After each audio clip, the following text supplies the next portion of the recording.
تم کچھ اور لوگ ایسے بھی پاؤ گے جو یہ چاہتے ہیں کہ تم سے بھی امن میں رہیں اور اپنی قوم سے بھی امن میں رہیں،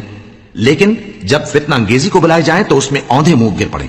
تو ایسے لوگ اگر تم سے لڑنے سے کنارہ کشی نہ کریں اور نہ تمہاری طرف پیغام صلح بھیجیں اور نہ اپنے ہاتھوں کو روکیں تو ان کو پکڑ لو اور جہاں پاؤ قتل کر دو۔ اور انہی لوگوں کے مقابلے میں ہم نے تمہیں کھلی چھوٹ دے دی، اور کسی مومن کو شایع نہیں کہ دوسرے مومن کو مار ڈالے مگر غلطی سے ایسا کر بیٹھے، اور جو غلطی سے بھی مومن کو مار ڈالے تو وہ ایک مسلمان غلام آزاد کر دے اور مقتول کے وارثوں کو خون بہا بھی دے، مگر یہ کہ وہ معاف کر دیں۔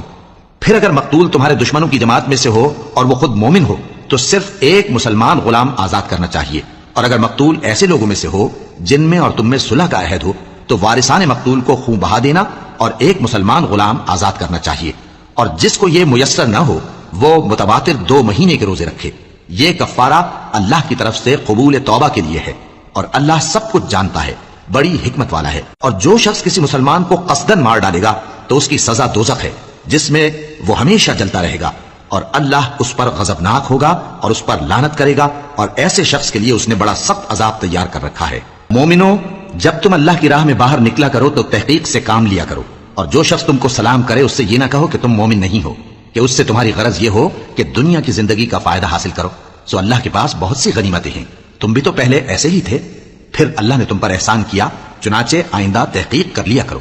بے شک جو عمل تم کرتے ہو اللہ کو سب کی خبر ہے۔ جو مسلمان گھروں میں بیٹھ رہتے اور لڑنے سے جی چراتے ہیں اور کوئی عذر نہیں رکھتے، وہ اور جو اللہ کی راہ میں اپنے مال اور جان سے جہاد کرنے والے دونوں برابر نہیں ہو سکتے۔ مال اور جان سے جہاد کرنے والوں کو بیٹھ رہنے والوں پر اللہ نے درجے میں فضیلت بخشی ہے، اور بہترین انجام کا وعدہ اللہ نے سب سے کیا ہے، اور اجر عظیم کے لحاظ سے اللہ نے جہاد کرنے والوں کو بیٹھ رہنے والوں پر کہیں فضیلت بخشی ہے، یعنی اللہ کی طرف سے درجات میں اور بخشش میں اور رحمت میں، اور اللہ بڑا بخشنے والا ہے، بڑا مہربان ہے۔ جو لوگ اپنی جانوں پر ظلم کرتے ہیں جب فرشتے ان کی جان قبض کرنے لگتے ہیں تو ان سے پوچھتے ہیں کہ تم کس حال میں تھے؟ وہ کہتے ہیں کہ ہم ملک میں عاجز و ناتواں تھے۔ فرشتے کہتے ہیں کیا اللہ کا ملک فراخ نہیں تھا کہ تم اس میں ہجرت کر جاتے؟ پس ایسے لوگوں کا ٹھکانہ دوزخ ہے اور وہ بری جگہ ہے لوٹنے کی۔ ہاں، جو مرد اور عورتیں اور بچے بے بس ہیں کہ نہ تو کوئی تدبیر کر سکتے ہیں اور نہ رستہ ہی جانتے ہیں، تو قریب ہے کہ اللہ ایسوں کو معاف کر دے، اور اللہ بڑا معاف کرنے والا ہے، بڑا بخشنے والا ہے۔ اور جو شخص اللہ کی راہ میں گھر بار چھوڑ جائے وہ زمین میں بہت سی رہنے کی جگہ اور کشائش پائے گا،